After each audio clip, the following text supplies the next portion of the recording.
on Sports Central tonight. League win. Galle records a convincing 90-run win over Colombo in the girls under-19 Sri Lanka Youth League T20 final in Colombo, showcasing some exceptional bowling talent. What's in stock?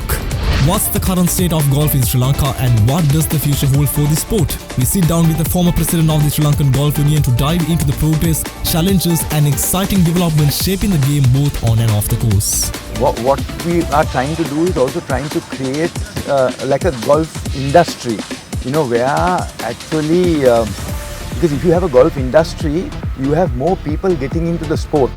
Caribbean whitewash. Australia completes a clean sweep in the 5-match T20 series against West Indies, sealing a hard-fought 3-wicket victory in the final encounter to wrap up a dominant 5-0 trap. Second home in 2025, they have been flawless.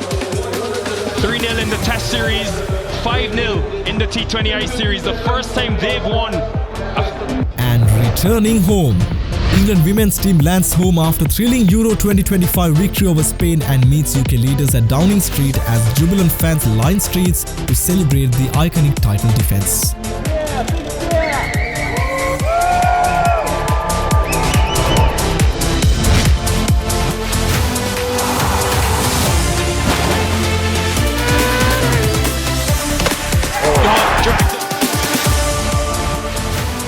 From Studio 24C, this is Sports Central. And now, here's Vinut Varnasurya. Hello and welcome to today's edition of Other Derana Sports Central, your daily dose for everything about sports right here on Sri Lanka and around the globe. We start today's bulletin with some updates from the Domestic Cricket League. Galle girls recorded a convincing 90-run win over Colombo girls in the girls under-19 Sri Lanka Youth League T20 final at the NCC grounds in Colombo today. Galle under-19 scored 143 runs for the loss of 3 wickets in the allotted 20 overs, and in reply Colombo under-19 girls were bowled out for just 53 runs. Although the Galle girls lost their first 3 wickets for 40 runs within 7 overs, the 4th wicket pair rescued the innings with some superb batting. Wicketkeeper batter Nethangi Isaranjali scored an unbeaten 77 of 65 balls with 9 fours and 2 sixes. She was ably assisted by Rashmi Nethanjali with 39 runs off 34 balls.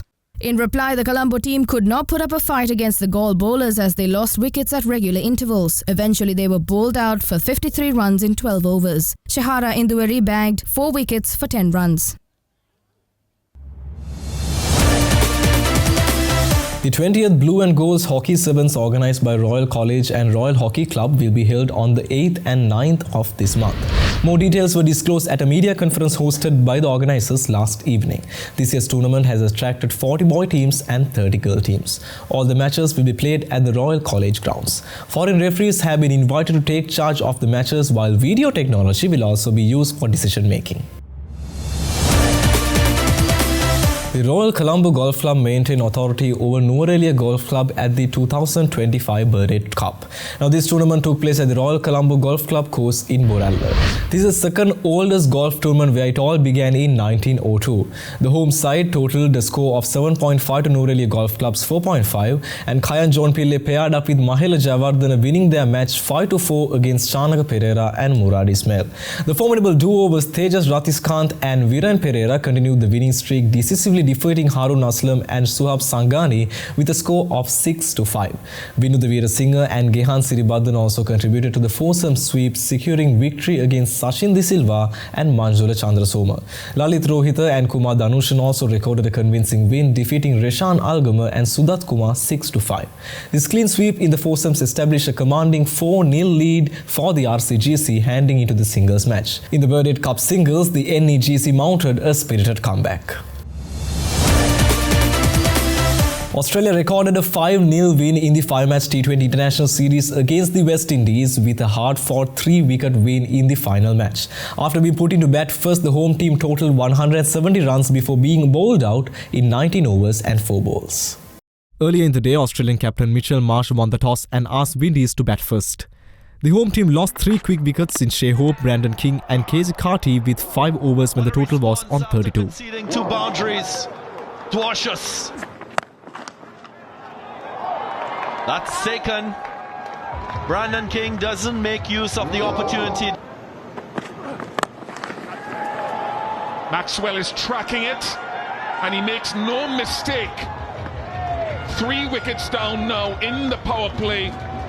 Then Shimron Hetmyer, who with Sherfane Rutherford and Jason Holder rescued the Windies innings. Rutherford made 35 before he was clean bowled by Glenn Maxwell. Yeah, the reason he was brought on, Maxwell gets the praise wicket of Sherfane Rutherford, misses a straight one, ball down. Holder made 20 while Hetmyer was the top scorer for the home side with a fighting 55 off 31 balls. He hit 3 sixes and 3 fours. Out of here. Shimron Hetmyer is very responsibly thus far. That has disappeared. More runs. 50 up for Shimron Hetmyer. It's a valuable half-century in the face of wickets falling around him. His 6th in this form of the game, T20 internationals. Akil Hossain was the last man to be dismissed for Windies. He was run out for 1 when the total was on 170. I tried it a couple of times, so they'll appeal for that, and will it be the end of that? They'll go to the television umpire. And that's the end of that. Great athleticism there from Nathan Ellis. Good awareness in his follow-through. In bowling, whitewashes picked up 3 for 41 while Nathan Ellis bagged 2 for 32. In reply, the Australian also struggled and they lost their first 3 wickets for just 25 runs. Maxwell lost his wicket to Jason Holder for a first ball duck. It's another dismissal of Maxwell by Holder. Holder also sent back Josh Inglis for 10 while Alsari Joseph accounted for the wicket of Marsh for 14. He has the final laugh against Josh Inglis. The West Indies get too early. 5 times Joseph has Marsh. Back in the team, back in the wickets. Thereafter, strong Australian middle order counter-attacked and ensured the visitors taking the advantage. Tim Davis struck 30 off 12 balls, which included 1 4 and 4 sixes. Mitchell Lobban made 37 off 12 balls. He hit 3 fours and 3 sixes. And then Cameron Green hit 32 off 18 balls with 5 fours. And that's wonderful ball striking and placement. A fusion there from Green. However, they lost wickets at regular intervals before Aaron Hardy with a patient 28 not out ensured Australia reached the winning target in just 17 overs. That has been smashed into the gap, which is the key there. And Holder, he will feel disappointed that it spoils that over. 149 for 6. Hossain bagged 4 wickets for 17 runs. With this win, Australia bagged the series 5-0.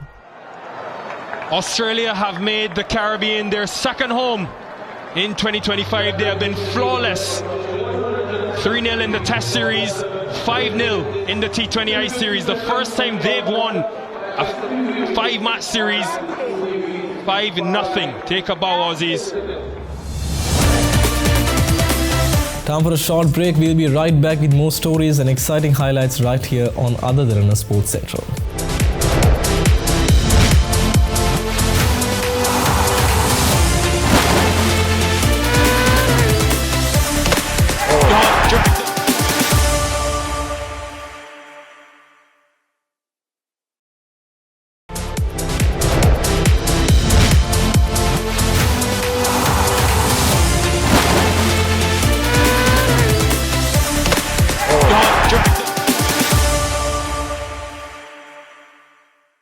Welcome back to Other Derana Sports Central. Golf is a sport with a deep-rooted history in Sri Lanka and its legacy continues to thrive.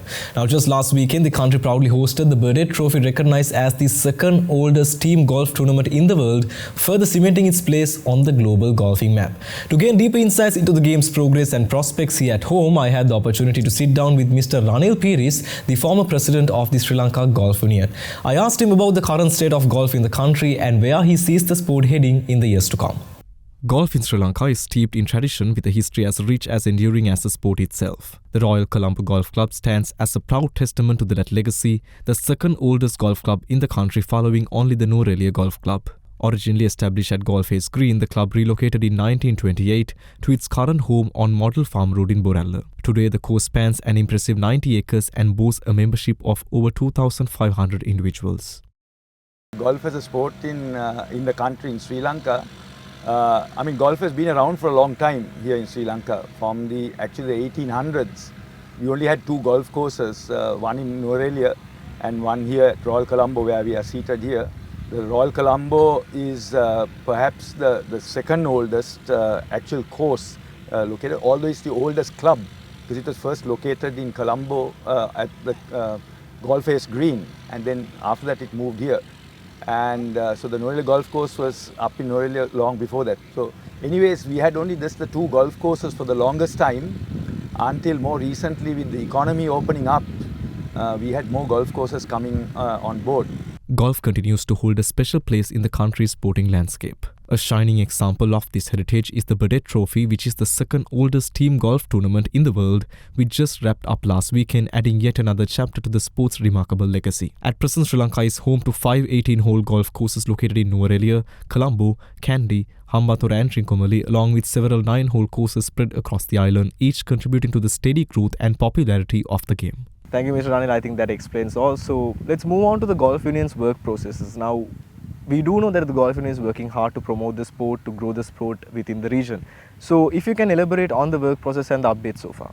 Well, what happens is we are developing a lot of junior golfers, and what we are trying to do is also trying to create like a golf industry, you know, where actually, because if you have a golf industry, you have more people getting into the sport, right? So in other words, you will have coaches who want to learn coaching, and even some of the junior golfers, because if the junior golfers see a career path, right, it's important that they see a career path, you know, just from going beyond as just as a basic junior golfer, they can keep going. Then from there, they can go to a national level, go and play at the pro level, play as pro golfers, and earn a living, and then thereafter, even further on from a career point of view, they can become coaches. So, you know, normally as a coach, you may not be very young. I mean, normally when you get more mature and more experience, you can become a good coach.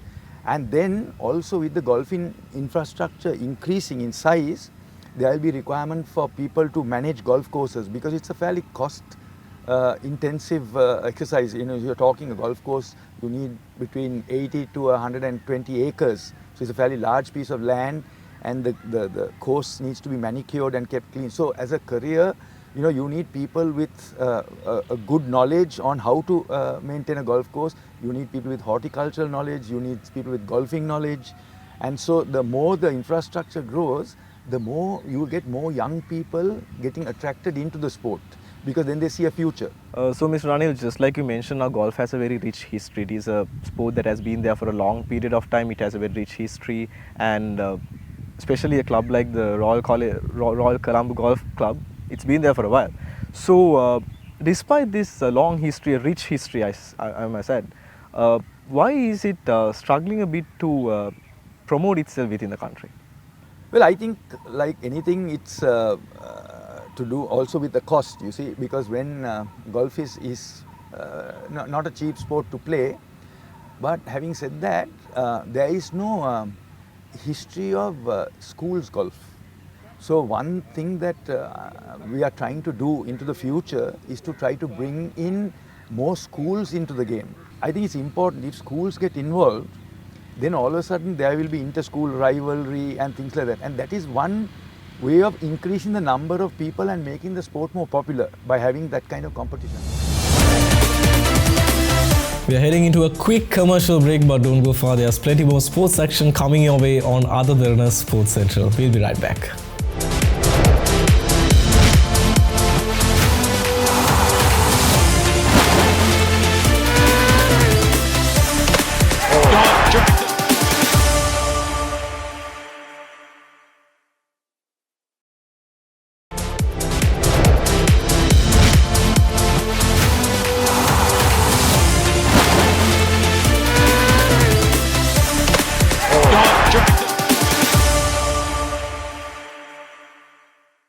Welcome back to other Derana Sports Central. The England women's soccer team returned home yesterday to a hero's welcome following their dramatic Euro 2025 triumph, and has been hailed as defining moment in women's sports and inspiration for young people across the nation.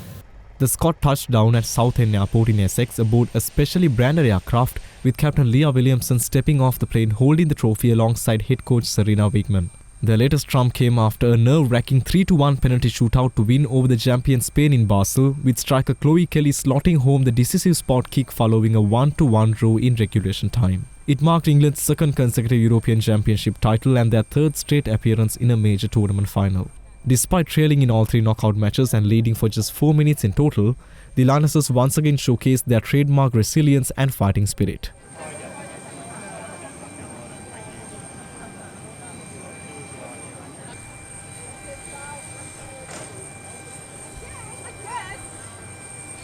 Hundreds of fans, many of them young girls, defied warnings to avoid the airport and lined the streets waving flags and holding signs that read "Heroes" and "Well done, girls." Later in the day, the team was scheduled to meet UK Deputy Prime Minister Angela Rayner and Prime Minister Keir Starmer at Downing Street, joined by FA representatives.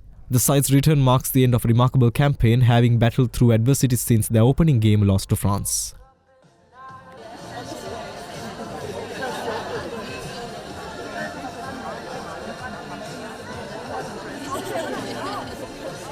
Role models like you send such a powerful message. The Lionesses are a shining example of a talent and excitement for women's football. This win is a brilliant advert for sport and will inspire thousands of girls to dream big. The next generation of Lionesses are out there now playing in schools, parks and grassroots clubs. And this government is matching their ambition by investing hundreds of millions of pounds into sporting facilities and making sure that those facilities are prioritised for women and girls. Lorena Wiebes prevailed in a chaotic sprint to claim victory in the third stage of the Tour de France Femmes yesterday, edging fellow Dutch rider Marianne Vos, who took the overall lead after a 163.5-kilometre ride. Sprint specialist Wiebes, who narrowly lost stage 2 to Mavi Garcia, made an explosive push for the finish, as a crash in the final 4 kilometers temporarily took out several riders, including 2023 champion Demi Vollering. Opening stage winner Vos lost a photo finish to Wiebes, but reclaimed the yellow jersey from Kim Lecoq-Pinaire, who led the general classification after Sunday's second stage but dropped to second with a 6-second deficit. The stage, mostly on a flat terrain, began with our Giro d'Italia winner Elisa Longo Borghini, who withdrew from the race due to a stomach infection. 4 riders made an early attack to form the leading pack, with Alison Jackson winning a mountain sprint to the top of Côte de la Richardière. But others slowly caught up, with Lotte Kopecky expertly leading her teammate Wiebes to the front, setting up the final sprint just before the crash derailed a number of riders behind them. New Zealand's Ali Wollaston finished third, as her teammate Vollering, who recovered from the crash, remained in contention in the general classification, sitting 19 seconds behind Vos. The tour continues today with Stage 4, a 130.7-kilometre ride from Saumur to Poitiers through another mostly flat terrain.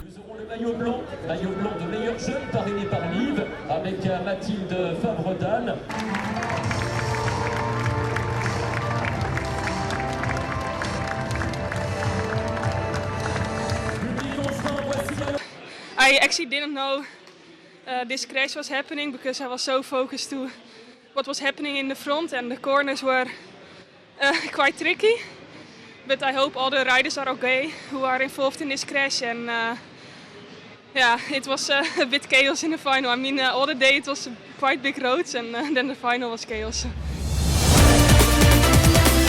British number 1 Emma Raducanu eased into the second round of the Canadian Open in Montreal yesterday with a straight set of 6-2, 6-4 victory over Romania's Elena Gabriel-Rus. Fresh off a first semi-final of the season at last week's Washington DC Open, Raducanu staved off 5 breakpoints in her opening service game before winning 5 straight games to seal the first set. Raducanu then saw her serve broken twice in the second set, but the former US Open champion held on, breaking rules for 5-4 and serving out for the match. She will face Peyton Stearns of the United States next, who earned a first-round bye as the lowest-ranked seed at the hardcourt WTA 1000 event.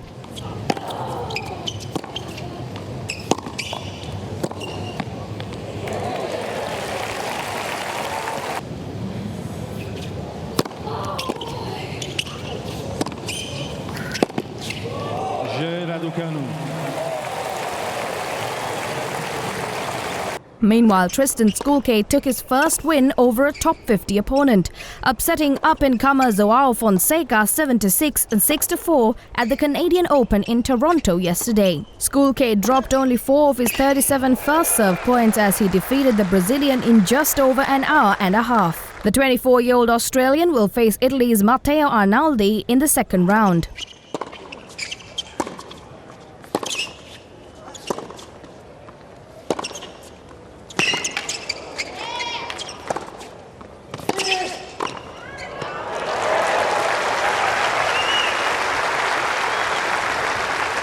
Earlier, Spain's Joan Munar had a dominant 6-3-6-0 win over Canadian qualifier Dan Martin, setting up a second-round clash with 14th seed Francisco Cerundolo. Japanese qualifier Yosuke Watanuki recovered from a first-set loss to defeat Germany's Daniel Altmaier 3-6, 6-1, 6-4. And finally, French qualifier Adrien Manarino advanced with a straight sets victory, winning 6-4, 6-4 over Marcos Giron of the United States.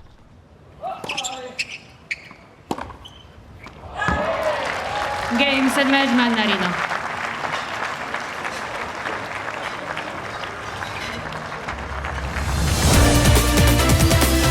And that wraps up this edition of Other Derana Sports Central. We'll be sure to stay tuned as we bring you the latest highlights, results and stories from Sri Lanka and beyond. Well, until tomorrow, I'm Vinut Surya signing off. Take care and keep the spirit of sport alive. Good night.